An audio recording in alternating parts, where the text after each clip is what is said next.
Говорит и показывает Michigan. Hello, everyone, and welcome to another episode of Ushanka Live. This is 109,000 mark. We're slightly behind. Looks like we already got some people joined, so looks like my early warning worked a little bit. Thank you so much for joining me today. We can go ahead and start. If you guys have any questions about Soviet Union, we can talk about it. I see already comments about Syria. It's free. Well, it's free from Assad, but I'm not sure if it could be free in full meaning of the word. I'm afraid it can get a pretty ugly mess, like it's quite often happen when dictator disappears. Someone else is trying to fill the void. So I don't know what's going to happen, but yeah, it's pretty wild that the whole country pretty much in 10 days, right? Just kind of tells you the difference when people want to fight for their freedom or for uh, protect their country and their government. If you look at Ukraine, they're already fighting way bigger enemy for over 1,000 days, 3 years. And Syria fell in under 10 days. So just tells you the difference when people want to fight or people don't want to fight. So yeah, it's pretty impressive. It's definitely a huge blow to Putin because Syria was his project. Originally was a Soviet project, right? Because Soviet Union helped Assad for years, and they set up the navy base in Syria, which is really convenient for Soviet Union and Russia since they don't have a free access from Black Sea to Mediterranean Sea. So having a navy base for supplying in Mediterranean, it's extremely important for them. So there's a good chance they're going to lose it. So yeah, it's a big huge. Hope it will work out for people in Syria. Although it's I kind of learned recently about Syria a little bit, and there's a huge mess in regards to how many different nationalities and religion all mixed up in one country. It's pretty wild.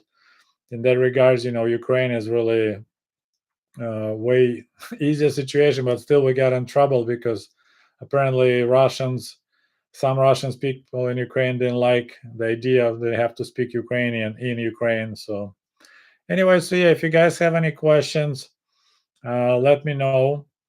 I don't know where Assad is. The rumor is that he flew on a Russian Il jet plane, and most likely he flew to Russia. He probably gonna join former Ukrainian President Yanukovych in Rostov. That's where Putin collects his puppets, his failed projects. So they're probably going to hang out together. Maybe they can make some kind of YouTube channel talking about their life. So we got people from Italy. That's pretty cool.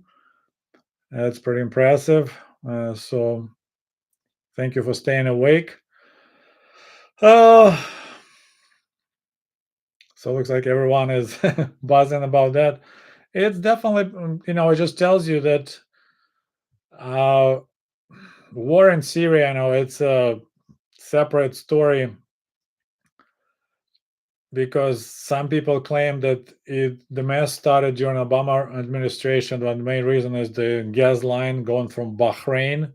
So they want to do the gas line to supply natural gas to Europe, and that will cut off Russia, create competition for Russia, and that's of course will be a basically big problem for the Russian government if they have a competition in Europe supplying natural gas, and Syria was the country that basically was not allowing for the line to, agree to have a pipeline go through them, and it's always about money, unfortunately, most of the time. And we have a big generous donation from Vinyl Puma One, $50. Thank you so much. I appreciate it. Thank you for your support. And he says, no question, just thanks for sharing history and sharing it from your point of view for this past few years. Thank you so much. Currently, channel kind of slowed down a little bit. There's not a lot of growth going on, but I still have a lot of topics to share. Recently, I made a couple of videos, which are gonna go probably will be published. One will be published tomorrow. It's about review another book with kind of cool illustrations. Then I make another Ushanka digest. So all the topics about Soviet bicycles. I had like 4 different videos. So there'll be another long format, Ushanka digest, everything you want to know about Soviet bikes. So thank you so much. Some Pamela is asking, didn't TASS announce Assad was granted asylum by Putin? I have no idea. I checked some Russian Telegram channels, and they basically flipped 180 and started shitting on Assad, that he wasn't that great and he didn't treat Russians well, blah blah blah.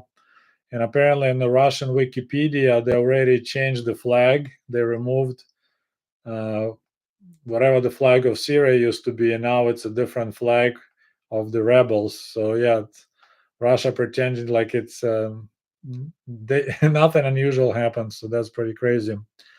So but yeah, it's kind of example when there was a zero, really little support for the dictator. In recent election, Assad apparently had 95% voted for him, and in 10 days he lost country just because Putin is stuck in Ukraine. He has no spare troops.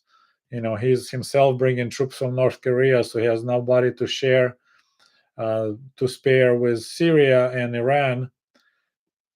They right now having issues with Israel, with Hezbollah and all that mess. So both allies of Syria are not available at this time. So yeah, it's pretty crazy.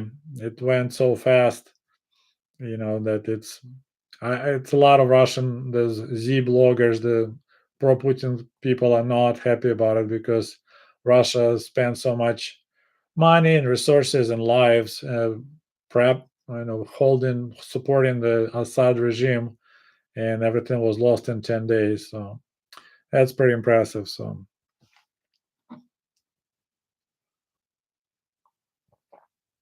all right, so I've got sister here. Hello, greetings, thank you for joining.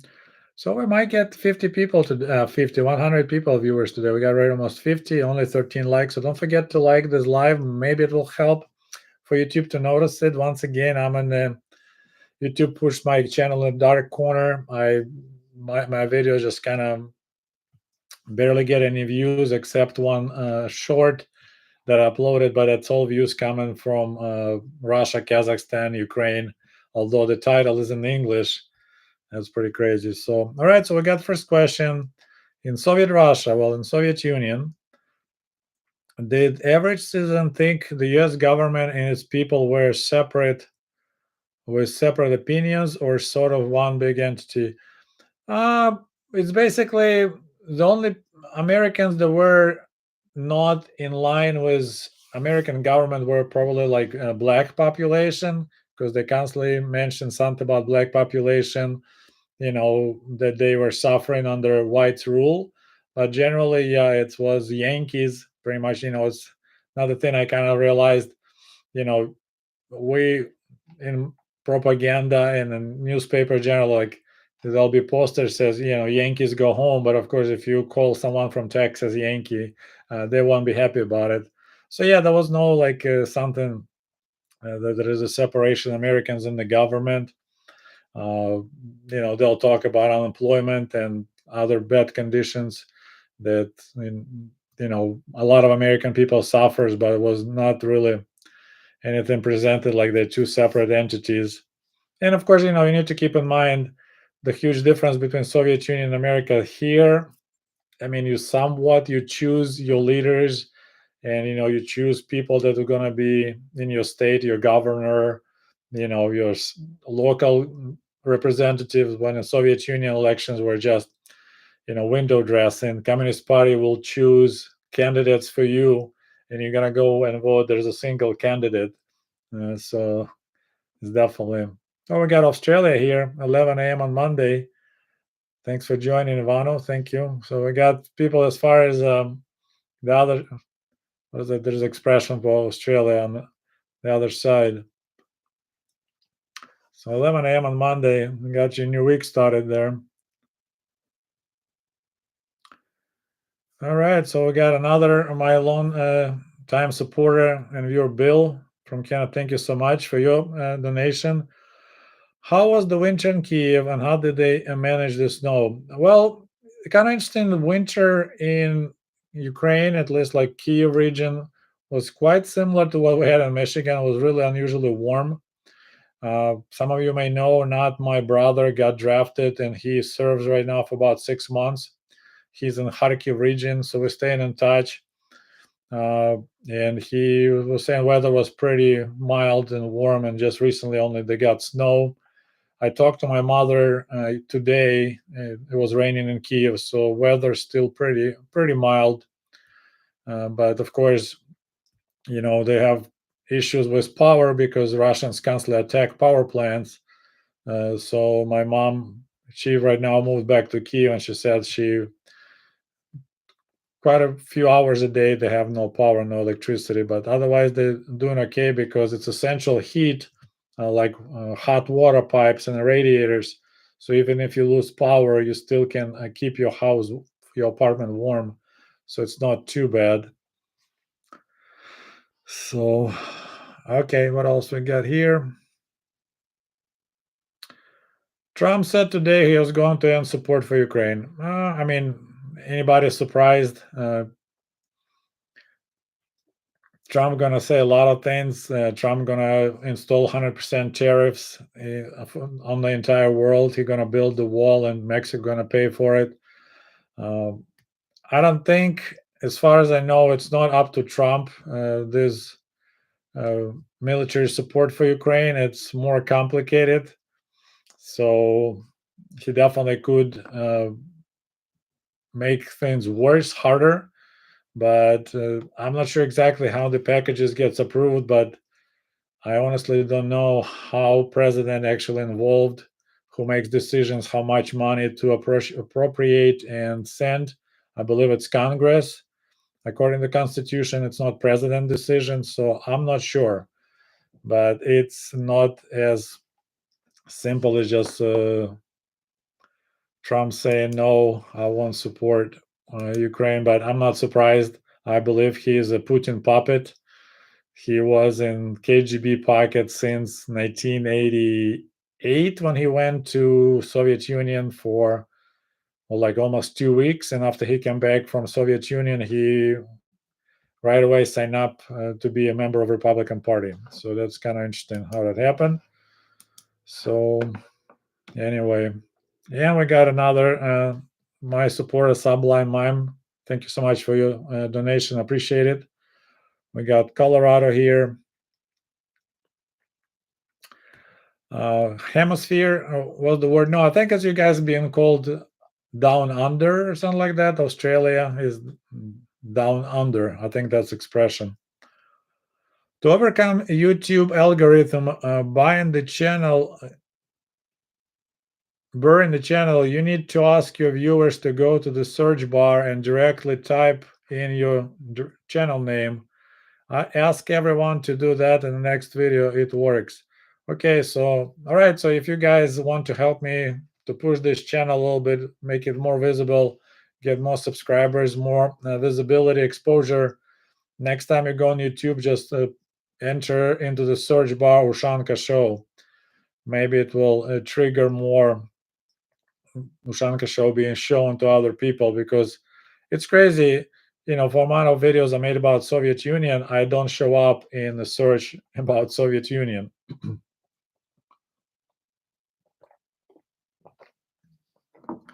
Next question about movies. Have you seen the 1967 movie V? Uh, no, I did not. I knew about it. It's like one of the very first horror movies in the Soviet Union, and I believe it was filmed in Ukraine, in the Soviet Ukraine at that time. But I think I was too young to watch it when it came. I mean, I was born in 1971, so in 70s. I never had a chance. I might need to find some time and find it on YouTube and watch it. There's not many movies. My parents, because of my poor eyesight, I started getting bad eyes quite early, like when I was 11. So my parents were limiting my TV time. Although we didn't have much to watch, even during the weekend, they'll be like, "You can't watch more than an hour TV. And of course, during the weekdays, it was literally half an hour. There's two cartoon programs, one from Moscow, one from Kiev, and nothing else. So,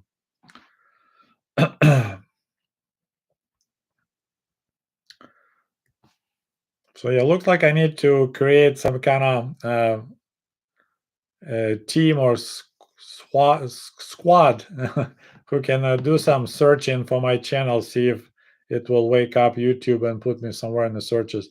Don't forget to like this live, and we're gonna have some show and tell today. So I thought, if you remember my video about the special stores that had Soviet monopoly money, so-called Berezka stores, white birch.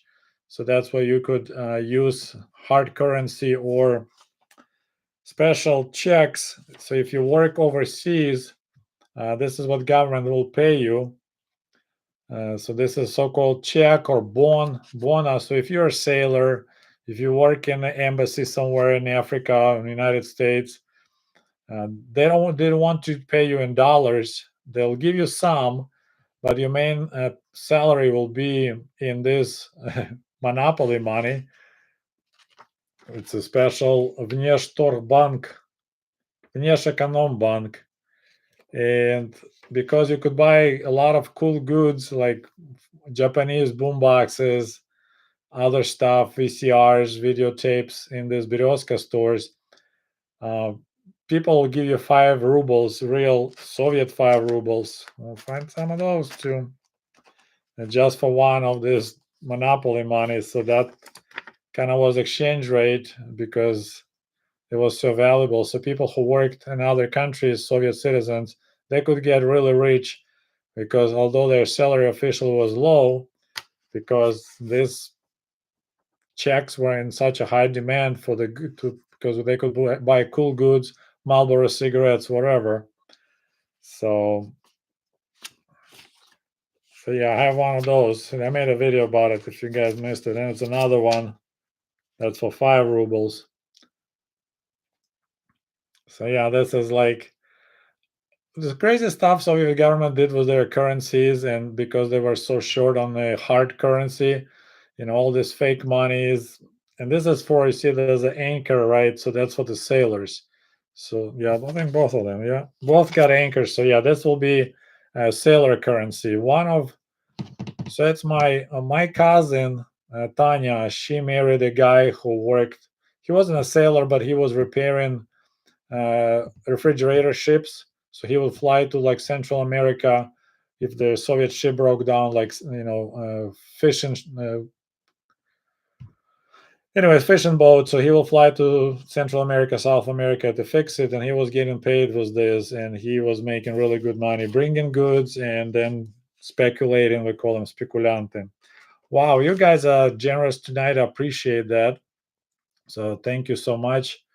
And I'll be getting money together. My brother asked for help. They need $2,000 to buy a generator for his unit. Their unit is watching the sky for the Russian missiles and drones. So they need a portable generator, better quality than they have right now. So I'll be trying to get together $2,000. I'll have $500 my own money.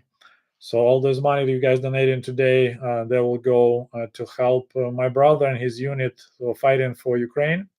So I appreciate your help. So, and yes, those Berezka shops has abbreviation BS, Berezka shops. So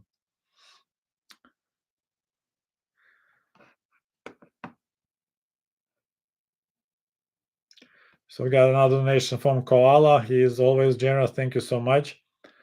Uh, yeah, Russia and Iran couldn't do anything to help. It's almost like this political chess game. They got stuck. Iran got stuck right now with this fight in Israel, and of course, Putin overestimated his forces in the war with Ukraine. So now Syria basically got exposed and had no support. So yeah, 10 days and 50-year rule of Assad is gone. So that's pretty crazy. Yeah, it's I said it's. I'm just hope that country won't collapse into the civil war because there is so many fractions, so many different groups. That's just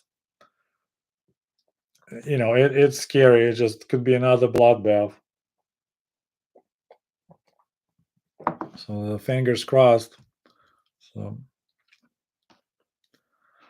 question from James, who is my supports my channel for membership for 32 months. Thank you so much for your support. What do you think about Tulsi Gabbard? I have mixed feelings. Back in the day, I think that was during when Obama first time was running for president, and she was one of the candidates. I really liked her. I think I like her the best out of all the candidates. A lot of it because she's a veteran, so she knows how horrible wars are, and she had a hardcore anti-war kind of stance, just like Obama. Although Obama, he had zero experience with military, so I like her a lot. I was what she was saying, but of course, looking back, I mean, back in 2000, was it 2008? I don't know. Many people were thinking that Russia was planning to. Uh, I don't think Russia was planning to occupy. They were planning to, like, friendly way to incorporate Ukraine and Belarus back into some kind of mini Soviet Union. I believe was in works long time, and then 2007, Putin had his Munich speech when he basically told the world that he is not happy with the current situation. That United States is like a policeman of the entire world, and that's pretty much he sent the kind of message, and the West just kind of shrugged and expressed its disappointment. I don't know if anybody saw what was in works. There was a book written around 2000, before 2014. I forgot the name. It was some Ukrainians mentioned that it's a foreign author, and he predicted that the next stage, the next war will be it's basically Russia attacking Ukraine. And there were some Ukrainians already were preparing. Unfortunately, not many. Ukraine. Couple years before 2014, Ukraine transferred a lot of weapons to Russia because to cover their debt for natural gas supplies. They had no money to pay for the gas, so Russia like, well, you got all these leftover missiles that still sit there. Why don't you give us those missiles? And a lot of those missiles came back into Ukraine. They tracked the numbers, and the missiles that Ukraine gave back to Russia for writing off the debt, they end up coming back and killing Ukrainians. So, but yeah, I used to like her a lot. And I mean, I used to like Elon Musk a lot, but there's just something, I don't know. There's some people, I can't explain what the heck is going on, but kind of Elon Musk reminds me Henry Ford because Henry Ford used to be quite a big fan of Adolf Hitler, and he was, on his kind of mission against Jewish bankers that taking over the world, and he liked what the Nazi Germany was doing. So it's crazy. But now she, hardcore Trumper. I don't understand, but I don't follow politics closely, so I'm not sure what's her mental trip from being a Democrat from Hawaii and now she is in Trump's camp. And Trump definitely not an anti-war guy. I mean, he's saying one thing, does another thing. So I don't know. Politics is not really my forte. I thought that the what's her name Democratic candidate. Oh my goodness. Oh boy, whatever her name was. I thought she gonna bag the presidency 100%, and we got. I was so wrong. I predicted before pretty well. I predicted Obama wins both times. Although second time I voted for third party. I predicted Trump gonna win in 2004. Was 2016. I predicted that he's gonna beat. I predicted Biden gonna win, and I thought Kamala Harris gonna smoke Trump out because Trump had so much baggage, but apparently American people or half of the country thought it's totally cool to have him as a president again. Yeah, I assume if you step on that rake once, you may learn your lesson, but I guess Americans decided, let's do it again. He promised to build the wall and Mexico will pay for it. Didn't happen. He promised to cancel Obamacare. He didn't do it. Uh, what else was his? I promised to put Hillary Clinton to jail, lock her up. That didn't happen. And the only thing he did is just cut the taxes for billionaires and corporations. So yeah, let's do it again. Let's see what else he can promise. And this whole mess with tariffs, I don't know. It will be if he will follow on that, that'll be really interesting. Somewhat that should help country because American consumerism really deserves high prices. When if the prices will go high, people will stop buying stupid crap. Because I go to the stores, in Walmart, Meyer, our local supermarket, and I was like, man, amount of junk being sold and people buy all that crap is insane. But it's cheap and people buying just because it's cheap. So it's crazy. Question about generators. My brother said it's called EcoFlow, I believe. Let me look at the phone. He said it's a $2,000. He can buy it in Ukraine. Just a second, guys.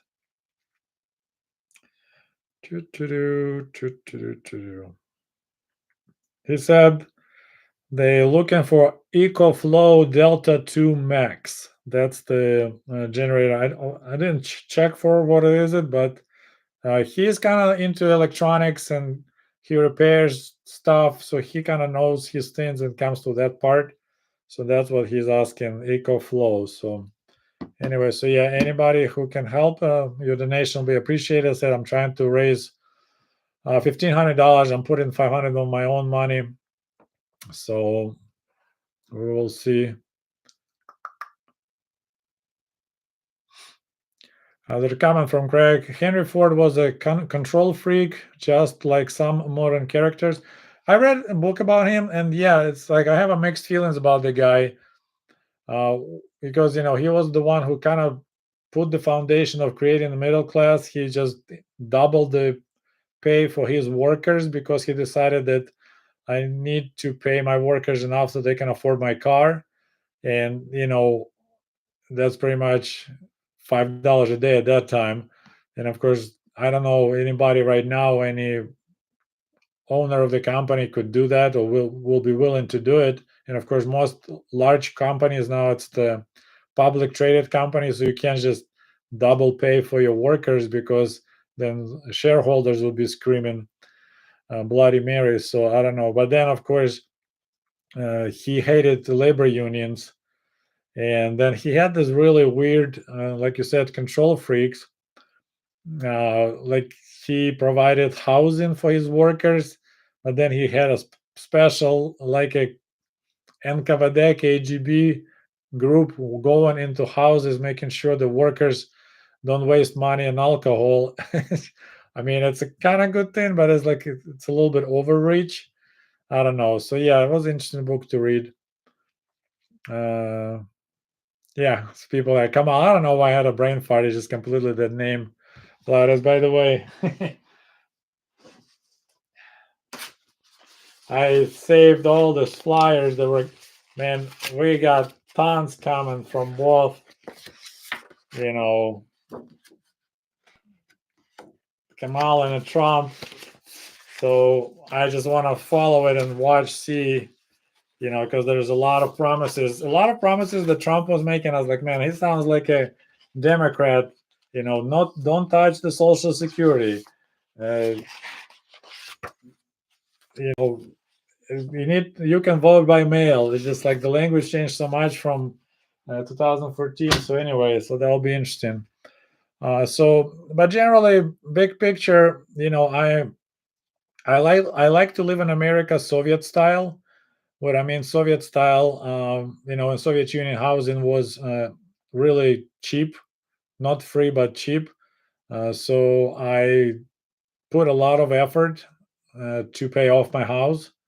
So I don't have a mortgage on my house for quite a while now. It was challenge. I had to put a lot of money up front. My wife wasn't thrilled about it, but it's I can sleep better if I don't have debt. So big picture, like interest rates, actually, I'm for higher interest rates because I like to get decent interest rate on my savings.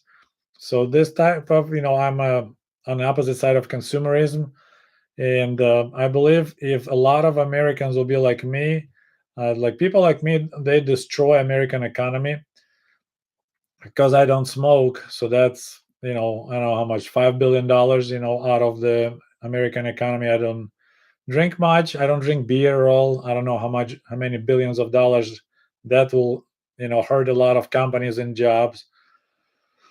Oh, there's a list of I don'ts is huge. I don't watch any sports. I'm not following any teams. So I don't buy tickets. I don't buy any gear. So that's huge chunk of cash that I don't spend. So if everyone in America will be like me, American economy will nosedive really badly. Knock on wood, I try to have a healthy lifestyle. I just ran today 7 miles. We have a beautiful day today. People asking about weather. Snow melted away. We had today like 50s, sunshine. So I actually went for a run 7 miles, and I ended up running without t-shirt. I was in shorts and t-shirt, and then I ended up running uh, topless, right? It's not proper way to say.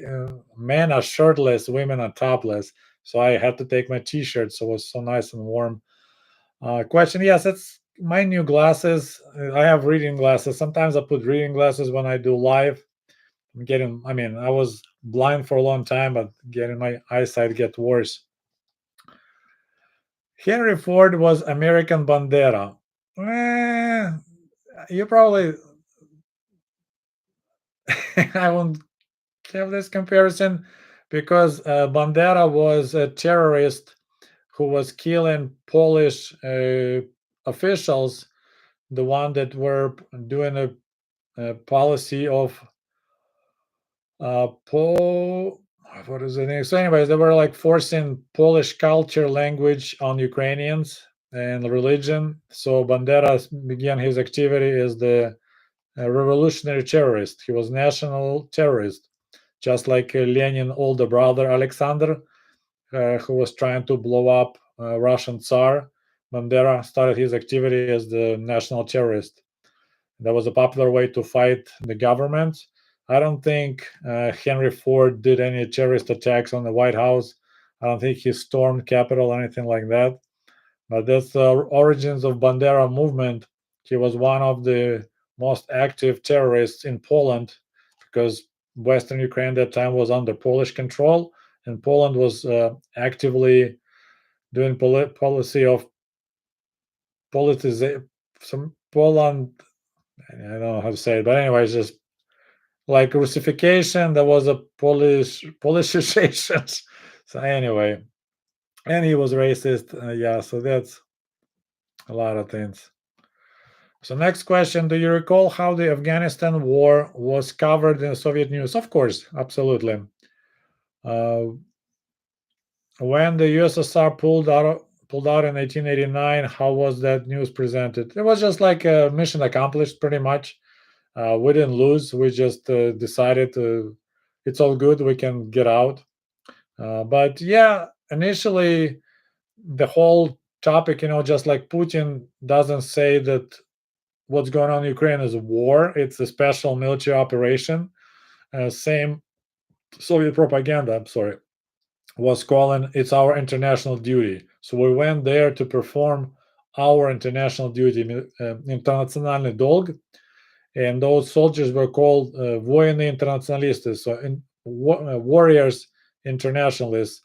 And they showed on TV. Of course, there was no explosions, no firefighting.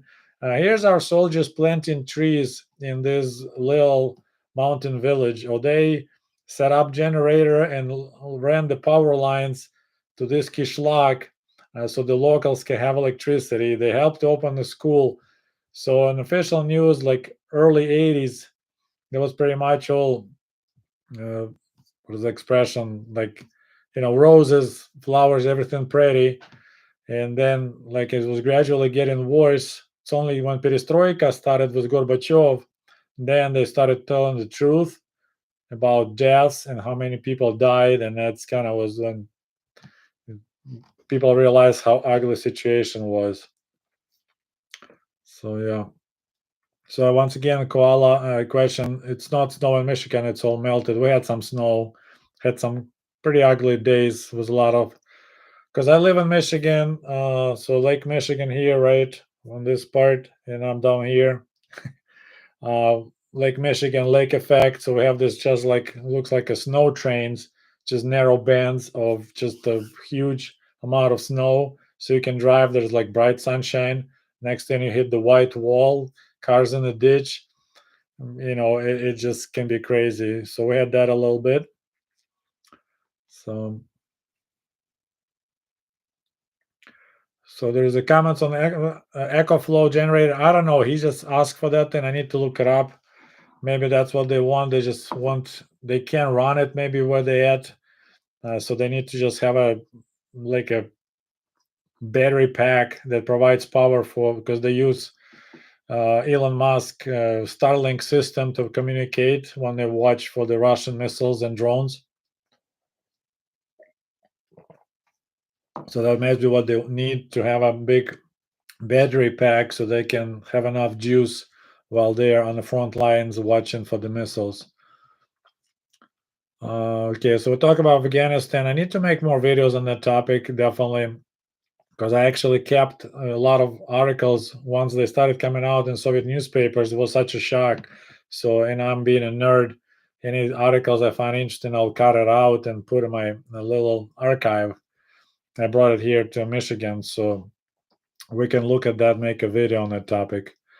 Question from Mystical Stab Artist. Do you remember generic Soviet winter holiday? Generic Soviet winter holiday. If you're talking about what we celebrated was New Year, Novy God. We had no Christmas celebration, and Russian Orthodox Christmas is after New Year, like on the 7th or something. So it's because Russian church Christmas is according to the old calendar, and it's like 2 weeks off. So that's why Western Christmas is on the 25th, right, of January, December, and Russian Orthodox like on the 7th. So that's one, and that was a church holiday. That's one thing I kind of liked about uh, Christmas back then is it's religious holiday. People go to church, they do their magic stuff, they walk around church singing. Jesus was born. They bring bread and apples to bless it and all that stuff. So it wasn't like running around shopping and buying crap. Alexa says, I love these live videos. Thank you so much. I probably be able to do a couple more through this week. So we will do that. Let's see what else. We'll be wrapping up about an hour from to about we have about 20 minutes left because looks like if I go over an hour, for some reason my browser start freezing and everything freezes. So oh, the question about Piesnia Goda. So yeah, in the end of the year they'll have like a on the TV there'll be Song of the Year. So there'll be different Soviet artists singing. So there was like best songs of the year. Of course, it was popular because we didn't have a lot of singers, and so there was quite, just couple of good songs, and of course, there was everyone was watching back those days, definitely.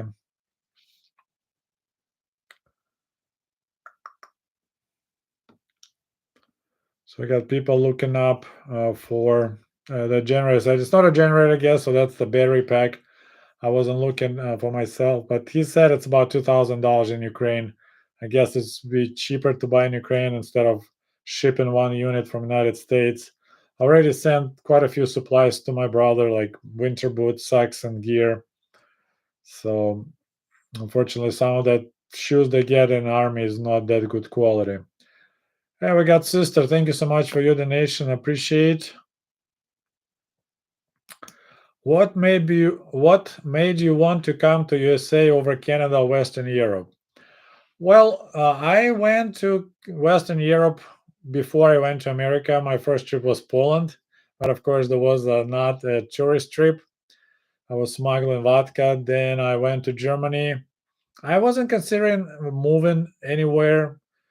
Uh, it's basically United States happened gradually. I don't know if you read my books. I'm almost done with 97. It's when I came to America in 95 on exchange program. It just happened to have exchange program that I could participate for $350. I could come to America and work all summer. It was free trip. In 1996, I kind of started thinking it'd be kind of nice maybe to find a way to stay in America, but with American immigration laws, was literally impossible to find a way except getting married, and I wasn't planning to get married here.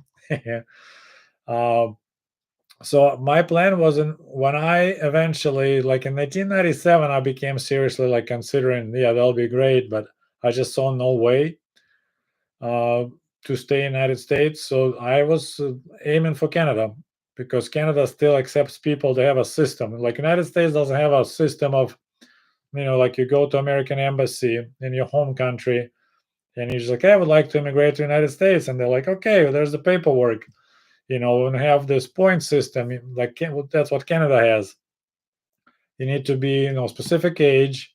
You need to have a college degree. You need to be fluent in English or French, and then you need so much money available, like so you can, support yourself when you move to Canada, because we don't want to support you. I don't know how much, maybe $10,000. I don't remember. So I actually did apply to move to Canada in 1997 before 1998. Before I came to the United States again to work at this summer camp, I left my application to the Canadian Embassy and I said it takes about a year or so, like waiting list, when they'll be ready to interview me. So I'll submit all the papers. But then there was a blind date here in Michigan, and that's how I ended up getting stuck here in the United States. Was not planned. There's actually a picture of my wife right behind me, right there. That's our wedding picture. So yeah, that's basically kind of like happened by accident. Otherwise, I should be right now in Canada.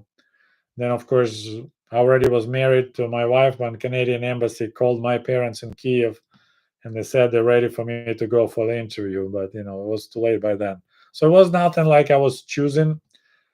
Beggars can be choosers. Like it literally, that's the main thing I think they need to change in the United States. I don't know how is whole immigration policy, because this is why people cross border legally, because the only way you can try to stay here is to get in somehow United States, and then you apply for asylum, and then it launches the process. They will review your case, and if they see reasons, but you need to be have your boots on American soil to apply for asylum. It's, I believe it's since 1924. That's when they basically stop free immigration. And that law, guess who liked that a lot? Adolf Hitler. In his book Mein Kampf, he actually wrote a lot of positive things about American immigration law, because they stopped taking anybody and they wanted to be selective and only take white people. Okay, so let's see what else we got here. So, right.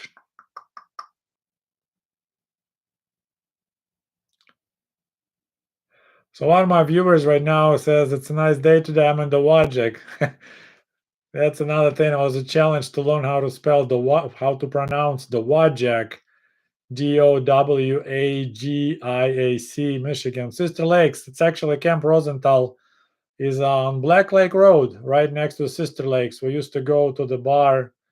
It used to be called uh, Camelot, Legacy of Camelot. Yeah, so there were people were calling it Legacy. I think it's a different name now, but yeah, we used to go there all the time on the weekends. I hated doing it, but So yeah, you're really close, and you're especially extremely close to the places where I spent my craziest time while I was working in a summer camp, Camp Rosenthal, Sister Lakes, Michigan. Hey, so far, by the way, I met two of my subscribers here in America. One, I forgot the name, but he lives in Florida, but he came to visit his sister who lives in our neighborhood. It's crazy in Bearing Springs. And then I met another subscriber in down in Elkhart. I was buying some groceries that unmarked van comes from New Jersey once a month. And one of my subscribers who goes to Notre Dame and studies Russian language and watching my channel sent me email about it. So I went there, and last time I went there to get some groceries, he was there with his girlfriend. So that's two subscribers I met so far. It's kind of interesting. So you are pretty close. Yep.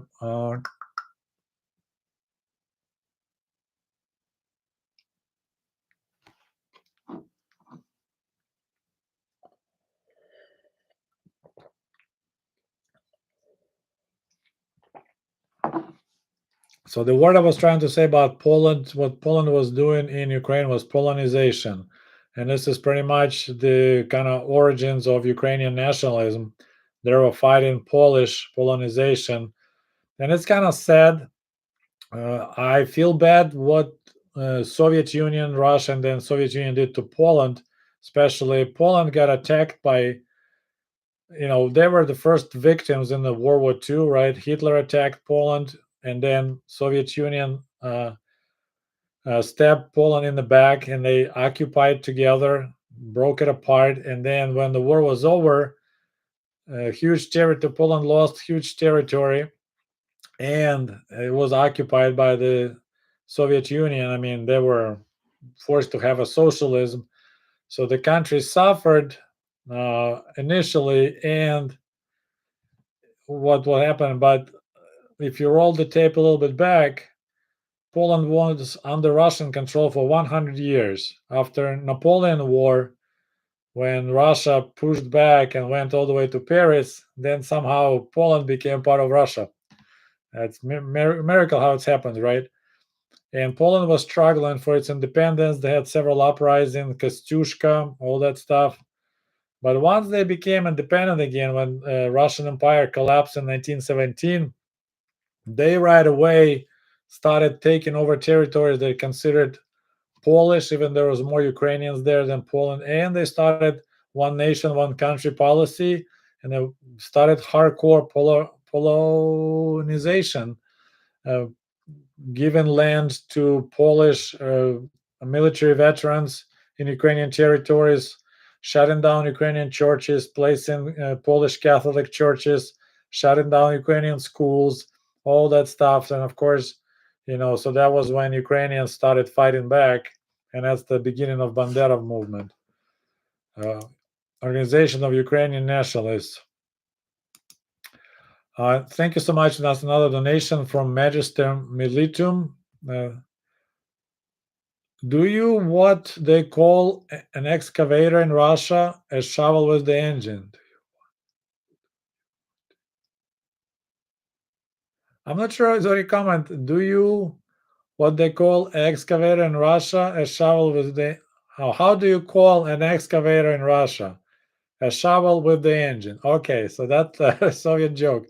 Okay, so I'll give you about shovel. No, shovel with the engine. Actually, we have a good joke, although it's a Jewish joke. So, but you guys all cool with that type of humor, I hope. So I think I shared this joke before. So we had so-called subotniki, right? So workers had 2 days off in 70s, 80s. I think after during Khrushchev time, that's where the people got 5-week work week. But periodically, the Soviet government wanted Soviet people to work for free on Saturday, which is subota, and it's called subotnik. So there's the joke, people, and usually that will be cleaning up the area around your factory, whatever place you work, more like spring cleanup. So quite often there was subotniki in the fall, to rake leaves and clean up, and then in the spring, make a spring cleanup. So this line of people, engineers, getting shovels and rakes, and there's this Jewish engineer. They give him a shovel, and he looks at the shovel and he says, well, do you have a shovel that has a little engine with it? And the guy looks at him, have you ever seen a shovel with the engine? And this Jewish engineer replies, have you ever seen a Jew with the shovel? So this is your joke about excavator shovel with the engine. So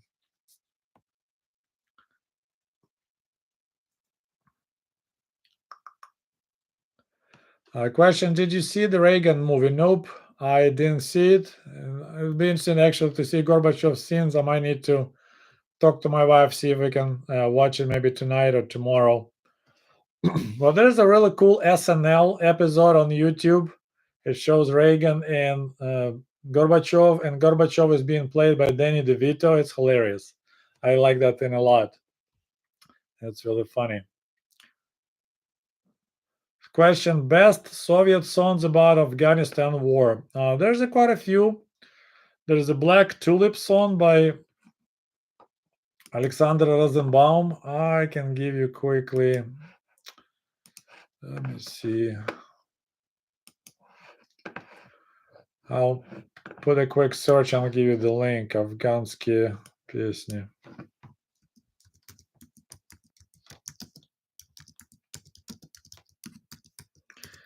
So we had the singer. He's was like a Vysotsky, just playing with a guitar and just guitar and singing his own songs. In Russian they call them bardy. Bard. I'm not sure why. Maybe it's a French word. And so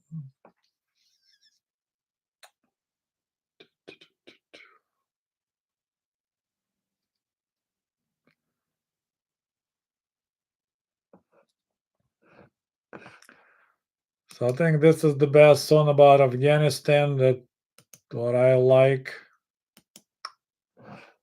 I'll throw a couple of links here.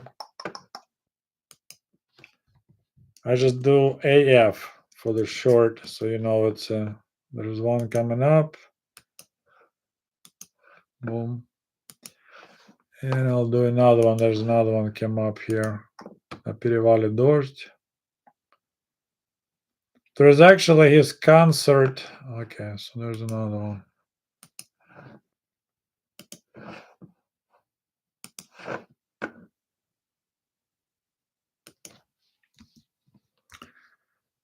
So there's two different songs. I post the link. It's AF for Afghanistan. Okay. Moving to your next questioning. I love the recent video about shoe factory video that needs to go viral. I said I give up, guys. I tell you the truth. I absolutely gave up. The recent example. So I saw the video on Telegram. So that's one of the kind of like social media app, and I posted on my channel that it was it's actually Russian soldiers trying to protect themselves. So they're using this silly Scooby Doo van, right? Buhanka, UAZ van, and they put the tires around it, like pieces of rubber from tires. They wrapped it. It just looks like Russian Mad Max. Just looks so dumb. Anyway, so I posted this video with English title, and that video went viral, but in wrong spot. It's Russia, Kazakhstan, Belarus, 8 million views. Those views, like, I don't really need them because this is English speaking channel, right? And there's a lot of people sign up for my channel for whatever reason. Why did it go viral in Russia if the title is in English? I don't understand that. I have a Russian language channel, so I just don't understand how this whole thing works. And I said there's some videos sometimes will go and then they die out again. Why? I don't know. But I said you would think if people, when I see comments, people like, oh my God, I'm so happy I found your channel. I was like, why is it so hard to find my channel? If you look at information about Soviet Union, I should be, like a Marlboro advertising back in the day in every corner. But no, like it's like hidden information on YouTube. They have people have to dig and look. But it is what it is. I don't know what to make of it. Is I have a enjoy my following. There's a lot of people who love my work. They support my work, but it's just like my goodness, it's just this shadow banning or something. I'm not sure what, but it just doesn't let me. There was 1 month, like February of the last year, suddenly it just skyrocketed. It went crazy. I got like 60,000 subscribers in 1 month, and then just like, oops, and it died out again. So there is a possibility to get to 1 million subscribers, but it's just, I don't know. Anyway, so that's kind of sad topic. I don't want to cry.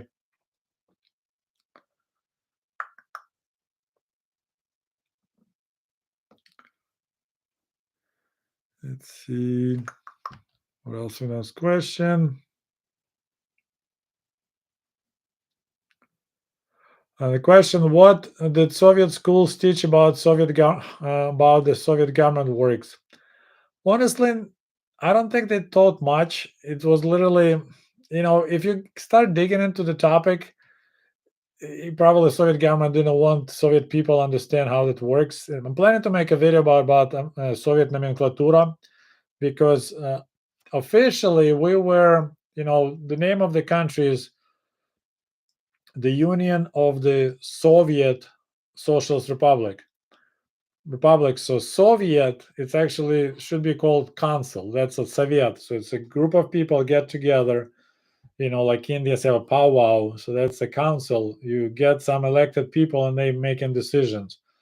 So officially, this is how we're supposed to run the country. You had a There's Soviet on every level. In the village, you got Sel Soviet, Selsky village council. Then you have a town, then like rayonny, so like region or county, then oblast, like a state, and then of course republic, and then same through the whole Soviet Union. But in parallel with that, there was a parallel structure which was actual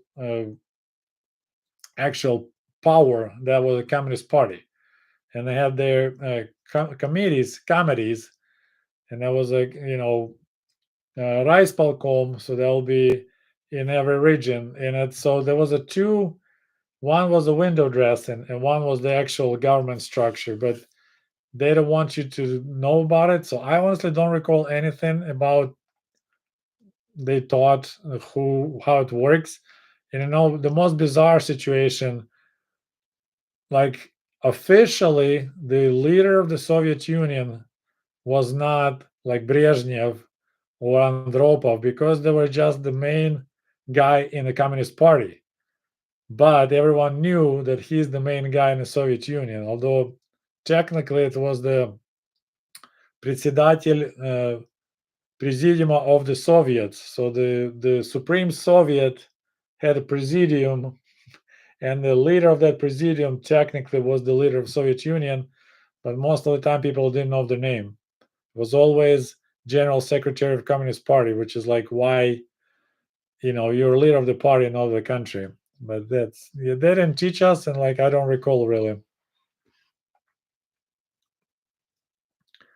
What do you think about results of election in Romania being overturned? I said I don't follow much about politics, but it definitely reminds me of situation in Ukraine. If you remember, first time Putin tried to put his Yanukovych to power way before 2014. So it was on the second try he succeeded. There was I can tell you what year because I was already in America, but there was election when Yanukovych won, but then they looked at the results and like in eastern Ukraine, like 110 people, 110% of people voted. So there was more people voted for Yanukovych than the entire population of those regions. So they cancel those results, and that's how the different guy became a president. And he was poisoned by Russian special services, Ushanka.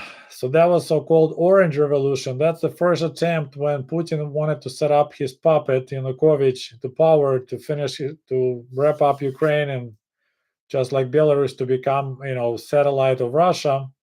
So it looks like Romania has exactly similar situation, and it's really sad because Russian people could definitely use help, but all the money being Russia spends overseas, trying to project its power instead of taking over their own people. He still thinks Russia needs to be a powerful empire. Just to kind of like get the Cold War going again. So yeah, but it definitely